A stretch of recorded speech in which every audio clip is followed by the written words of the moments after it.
Hello and welcome to Healing from Within. I am your host, Sheryl Glick, author of The Living Spirit, which shares stories of spiritual awakening, spiritual communication, ways to understand our connections to souls long past, miracles, and ways to remember your true self. I am most delighted to welcome Clementina Marie Giovannetti, author of Jesus and a Roman Centurion, who will offer a view, among other things, of her past life discovery and life 2,000 years ago. Hello, Clementina, and thank you for joining us on Healing from Within. Hi, Sheryl. Thank you so much. Clementina, as listeners of Healing from Within are well aware, my guests and I search our inner soul remembrances and experiences with energy, divine spiritual awareness, and truth to learn more about the human and spiritual connection and ways to move forward, refining our essence and loving life more compassionately in all its multidimensional potential. In today's episode of Healing from Within, Clementina, who is a visionary and spiritual teacher and dream interpreter who has spent the past 40 years on national radio and TV shows including Larry King, Live, and Jenny Jones, NBC, has shared her love of spirit and what they wish us to know as we evolve to higher consciousness. Today we will discuss her awareness of a life she lived or was connected to 2,000 years ago, and how that insight can help us now at the tipping point of change as we move past thousands of years of third-dimensional living to a great leap of faith and heightened perception to our higher life as spiritual beings having a physical life in order to know the truth of life as it really could be. Clementina, I always love to ask my guests to think back to their childhood and remember a person, place, or event that might have shown them the interests, work, and lifestyle they might have as an adult, for I believe the plan and destiny of the soul is right there with us at the beginning. So think back for a minute. I couldn't agree with you more. It's my awareness of being a spiritual being began at a very young age, as early as 2-3 years of age. And at nighttime, when Mom and Dad would tell me to go to bed, I couldn't wait to go to bed, unlike most children, because I discovered that when my body fell asleep, Sheryl, that there was a second me, there was another me, a spiritual me, like a ghost-like energy that was able to actually release itself from my physical form and be able to enter within the spiritual realm.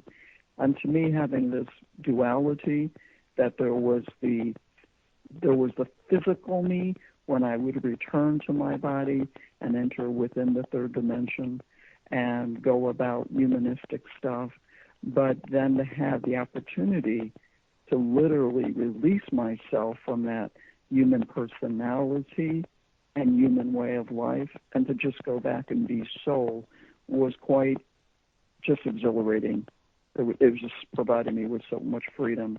But I didn't realize that now in my 60s, after all of these years, that what I was doing as a child wasn't quite normal, or at least being aware of it, Well, or accepting I it. think it is normal because I think we all have a spiritual soul essence, energy, life, a duality in between our physical life. I very much like you was aware at a young age that there were energies around me, something else at the window, and I was frightened by it. And I remember at 3 years old lying on the ground being upset with some of the behavior that I would see from other people that I couldn't understand because I had a deeper heart energy or purpose in life, and they were acting, how can I say, less than divine. And I looked up and I was crying and I said, "Why did you drop me here?" So I didn't know who I was talking to or what it was all about, but I think it's very natural for children to be aware of this sensitivity or connection to spiritual energy and their inner soul energy. It's just nobody helps them put it together. And so they struggle. Absolutely. Yeah, so, Yeah. And my so mom and dad were Roman Catholics, and so mhm. when I would go to them and, at the breakfast table and talk about what I did the night before, where I went the night before, they were just so clueless, and they were Yes. quite terrified, really, of the stories that I was telling them. There was a real disconnect, and we were definitely living, under one household, one roof, but we were definitely living on completely different levels of Yes. dimension. And I felt that to Yeah. some degree, even though my childhood was not quite as challenging as yours, because your parents were very dysfunctional and alcoholics, as you and abusive, as you described in the book. It made me actually physically cry because I Mm. know there are many more families like that than I would like to know about, because I would like families to be Mm-hmm. loving and supportive of their Mm-hmm. children no matter what their children need. And so it was very hurtful to me to read that. But that is the truth, that we're put in families But that was, sometimes yeah, that are very and the purpose. different from us, so we can grow into our divine potential. But it's Right. hard. It's hard for many of us. So let's go on to, you write in Jesus and a Roman Centurion that you never dreamed you would be writing about a former lifetime that occurred nearly 2,000 years ago, and then share it with the world, because you didn't find much comfort from sharing your stories with your parents. So you probably felt like I do, that sometimes sharing things with people who are not ready to hear it will just be harmful to us. So and sometimes we don't want to share these wonderful things. But you did find that time can and does heal our past wounds and give us the opportunity to release our fears. So tell us now about your actual past life regression. You were brave enough to share it. I finally decided to do it, despite any type of criticism or judgment that I might get, because to come out in public, and both radio shows, but in a published book, and say that you met Jesus 2,000 years ago, and that you looked into his eyes, is not something necessarily, that everybody does, right? Right, right. Uh, especially if you're not referred to as a Christian, which I'm not, and so forth. I'm not part of the religious indoctrination. So for me to stand on a stage globally and say, yeah, I knew Jesus, I looked into his eyes 2,000 years ago, and to be able to describe him.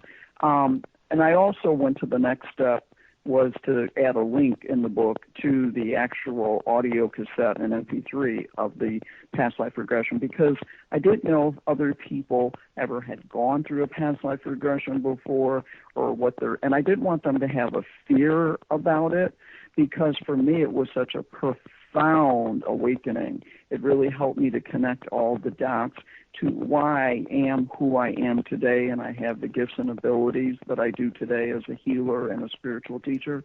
And the past life regression showed it to me where I was, the beginning of this, really, where I was Mhm. seated with this, when I was spiritually awakened, when in fact I did meet Jesus 2,000 years ago. So I wanted other people to kind of have my own experience first, this way that they could go, oh, and they could see the benefits of why, in fact, if they wish to proceed forward and have their own regression. Well, I know many people who have had past life regressions, and hypnotherapists who work with it. And sometimes Mm-hmm. people are able to have a healing because they recognize that the problem they're dealing with and the health issue they're dealing with came from another time and place. And in this time and place, they don't have to have it any longer, and they can release and Right. let go of it. So I'm very aware of it. I'm sure many of our listeners today are very aware of past life regressions and how they can help a person. But you know what? In this life, I've chosen not to focus too much on that, but to focus on what we're here to do now. I'm also a Reiki energy healer like you and a medium. And I loved your book. It was so forthright and honest and descriptive and truthful. And I liked where you described where, as the Roman centurion, you were approaching the village and you felt a strange force pulling you to the center of the town. And that's where you located the child who was only 2 years old. And you had been sent to find him, and you knew ultimately he would be hurt if you reported back and told the authorities where he was. But when you looked in his eyes, you wrote this. I believe they were blue, but because they admitted such a powerful presence and brilliant light, I was unable to truly see them. He wasn't expressing any particular emotion on his face, nor did he smile. His overall presence simply exuded a gentle confidence and state of knowing. I instinctively knew that he was not of this world. Although human in nature, he did not possess the mind, consciousness, or spiritual presence of a human child. So it was his divine essence that you, as a centurion, felt and observed. And we all have that within us, only he was most purely that at that young age. So Hmm. I think He it's was. beautiful how I think it's beautiful how you described it. Now, Clementina, I always have great synchronicity with my guests, and I wish to tell you that your nickname Cookie that you used in the book is my most loving way to address my grandchildren as cookie girls or cookie boys, although my son doesn't appreciate cookie boys too much. So we also have another synchronicity. When my daughter was pregnant, she asked me to tell her what the child should call me after the child was born. And it took me many months, and all of a sudden I said to her one day, they can call me Grandmama. And long after my first granddaughter was born, one of my Reiki students brought me a book, Anna, Woman of Miracles, which is the story of Anne, mother of the Blessed Mary and grandmother of Jesus. And Anne led a remarkable life. She had 3 husbands, 3 daughters, all named Mary, and a profound healing ability. She also had a lifelong relationship with a Roman centurion known as Julian, and his greatest wish, though he knew he couldn't marry her because she was Jewish and had a family already, was to protect her. And when Jesus was born and they were killing all the firstborn Jewish males, as they feared a Messiah was going to lead them to freedom, Julian was the one who helped Mary and Anne take the baby out of the city. Now, many years passed, and this is from the book that I read. Julian came to find Anne and Jesus, and he was now 17 years old. And he told Julian to wait in the garden as his grandmama would soon be home. So somewhere in the soul it remembers past lives and past times, and those connections come up to help us awaken to our destiny and our life as it is now. So you had a centurion? You were a centurion. And perhaps I knew a centurion earlier, 2 years before, who helped Jesus. So it's quite Hmm. an interesting way of sharing our stories together and our connections throughout all time and space. So let's go on to you talk about human illusions because your soul in this lifetime chose a girl's body and you feel its mere presence by others was automatically perceived as a worthless object. This is another thing that also made me cry in reading your story, how hurtful it was. So tell us something about that. Well, since birth, I've had the gift of sight and have been able to see through what I call the earthly illusions. So one of the examples I shared was about our gender, and I chose to reincarnate in a female body this lifetime. And between the centurion lifetime and this contemporary lifetime, there is quite a bit of contrast. Same soul, same consciousness, but yet the general public and my parents, from the get-go, I mean, literally from the moment I took my first breath, I was so falsely just judged because I was just a girl. And they never had the ability to look into my eyes like I looked into Jesus's eyes and to be able to see my soul, to identify me as a soul and my history. And that's just a real, again, a disconnect in our day-to-day forms of behavior, you know, the human paradigm. People really just don't get that opportunity. They just aren't aware to look into somebody's eyes and to realize that there's a history here. This isn't their first incarnation, their first life, and we're neither man nor woman. We're neither white skin or black skin or Democrat or Republican. So those are the illusions. We're a soul. We're a consciousness who has had many, many, many lifetimes. Absolutely. And just the old world patriarchal thinking from, unfortunately, belief systems that try to control people and money and women and land in such an unjust system forgets, you know, the power of our divine essence or soul essence, and that we're all connected through energy. And yeah, you wrote in reference to that, I was beginning to realize that my parents were not the only humans who had forgotten their divine origin and who and what they really were, soul, that many of them, like my parents, had fallen asleep and entered within an alternative reality, void of all light, which ultimately transformed them into a mere illusion. How in God's name did they allow themselves to become what they are? Why had they forgotten who and what they really are? Don't they remember the light at all, or where they had originated from? Why don't they awaken themselves and remember? How can they continue to live in darkness? Why are they so concerned about money, sex, alcohol, and other worldly things, and accept their barbaric ways of life as normal? And that's why at 3 years old I was lying on the grass looking up and crying and asking why I was dropped here.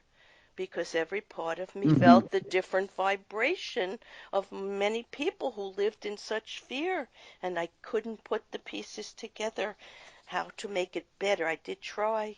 I always tried to make people laugh and be happy, but they just resisted in so many ways. So even though my own childhood was lived in a Brooklyn community, not nearly as terrifying as yours in Chicago, in some of the areas that you had to grow up with, I still found the behavior of many people to be questionable and unloving. So let's go on to describe the details of when the white light came upon you. You were in Texas. You went to a horse ranch, or you were in the barn, and you were aware that there was something else that you were born to do and learn and be part of, besides some of the spiritual gifts you were already using. And what happened in that barn? Well, my gift of healing awakened, which I really believe from my regression that I was seated with 2,000 years ago, that Jesus, in fact, anointed me 2,000 years ago with that gift of healing. And for whatever reason, it needed 2,000 years of soul's evolution before it could actually, you know, manifest and express itself through human form. And I was just taking a day off, I guess you would say, and scheduled myself to go to a horse facility, was thinking of taking some horseback riding lessons. And the moment I walked into the barn, the horses began communicating to me, which was a new experience. I've been, you know, intuitive and psychic since I was born, but I can't really say that I'd experienced a great amount of animal communication. And they were all reaching out and trying to talk to me. And as that was occurring, all of a sudden this circular, like almost white laser, very brilliant light through the roof of the barn just came over me. And within the white light, there was an angelic voice, and it said, "Will you help her?" And it was referring to a horse that was kept separated from all the other horses on the far end of the barn. And the horse had been seriously abused by its owners, almost beaten to death, and it had sustained a very large, deep hole on the right side of its head. And the veterinarians weren't even able to treat it. The horse would just kick up and bite and kick, so they wouldn't let anybody near it. And I said, yes, but how? And the light just said, just walk into the light. And the light actually traveled. It was actually from where I was, maybe 20 feet, 25 feet away from the horse. The circular dome over me, like I was in a spotlight, just actually proceeded to move toward the horse. And I just stayed within the light. I was walking in the light. And I opened up the latch, and the horse was very gentle. It actually gently just walked back to allow me, provide me with enough space to come into the stall. And during that time, I was also on fire. My hands felt as if there was like an electrocution going on. I could also hear like an angelic choir that I was almost like just surrounded by, like everybody was singing. It was magnificent. And I raised my left hand onto the horse and placed it where the hole was at. And then it was instantaneously. There was absolutely no delay at all. It was like an explosion occurred. And all the pus, it just opened up. It like erupted, and all that skin was coming off. And literally within, I don't know how long exactly, because I was definitely into an altered state. I was definitely not of the earth when this was going on. So I don't really know exactly how long it took. But the man, the owner of the training facility, was standing right outside, not even having a clue what was taking place in his barn. And he watched me laying hands on this horse. And literally within minutes, after all the pus and all these other things were releasing itself from this hole, the cells literally were creating brand new cells, and the hole was literally repairing itself. It was just, I mean, I definitely give credit to God and Jesus. Of course, there was yes. no doubt it was a miracle. Yes. Yeah, it was a miracle. There are And many, that was the many first, miracles every day, and people are just not every open day. to seeing it. I'm a Right. Reiki intuitive. I work with the energy.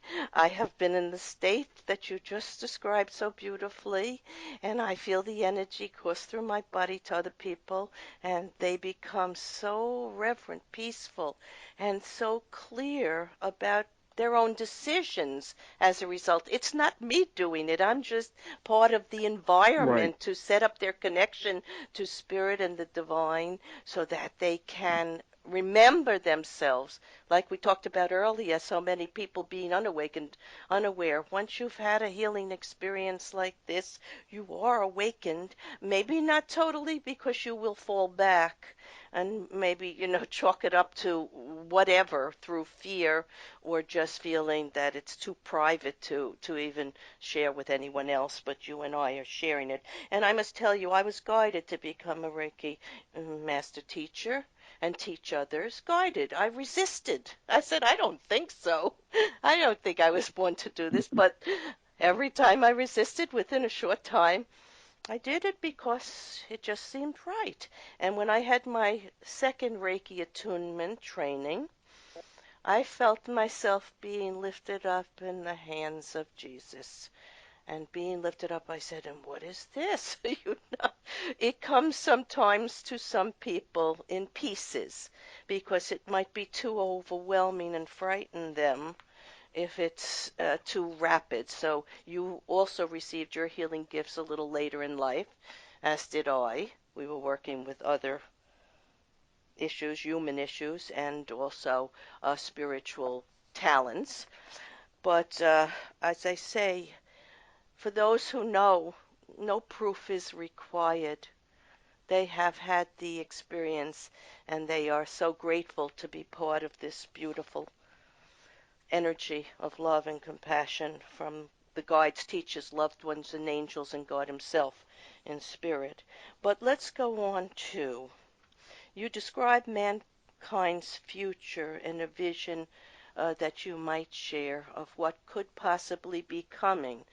So, what would you like to say about mankind's future? Well, everyone has free will and free choice.